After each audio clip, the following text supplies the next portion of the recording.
Pied Piper, Newtown, or Frangeville, as 'twas called of old, is a sleepy little town, as you all may know, upon the Solent shore.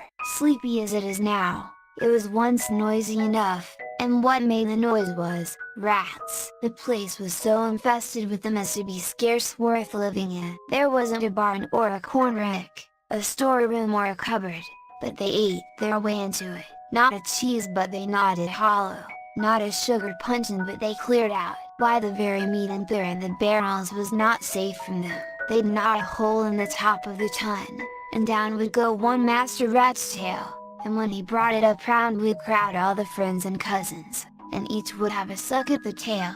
Had they stopped here it might have been borne, but the squeaking and shrieking, the hurrying and scurrying, so that you could neither hear yourself speak nor get a wink of good honest sleep the livelong night. Not to mention that, Mama must needs sit up, and keep watch and ward over baby's cradle, or there'd have been a big ugly rat running across the poor little fellow's face, and doing who knows what mischief. Why didn't the good people of the town have cats? Well, they did, and there was a fair stand-up fight, but in the end the rats were too many, and the pussies were regularly driven from the field. Poison, I hear you say? Why, they poisoned so many that it fairly bred a plague.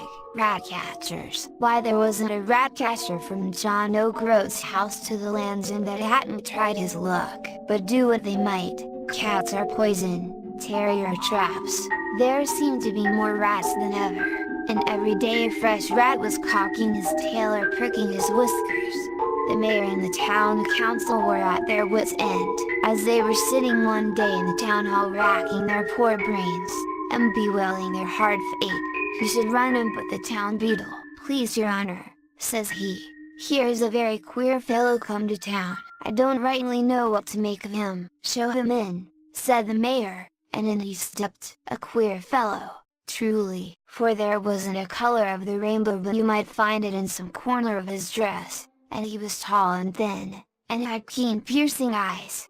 "I'm called the Pied Piper," he began, "and pray what might you be willing to pay me, if I rid you of every single rat in Frangeville?" Well, much as they feared the rats, they feared parting with their money more, and fain would they have higgled and haggled, but the piper was not a man to stand nonsense, and the upshot was that £50 were promised him, and it meant a lot of money in those old days. As soon as not a rat was left to squeak or scurry in Frangeville, out of the house stepped the piper, and as he stepped he laid his pipe to his lips and a shrill keen tune sounded through street and house, and as each note pierced the air you might have seen a strange sight, for out of every hole the rats came tumbling. There were none too old and none too young, none too big and none too little to crowd at the piper's heels and with eager feet and upturned noses to patter after him as he paced the streets. Nor was the piper unmindful of the little toddling ones. For every 50 yards he'd stop and give an extra flourish on his pipe just to give them time to keep up with the older and stronger of the band.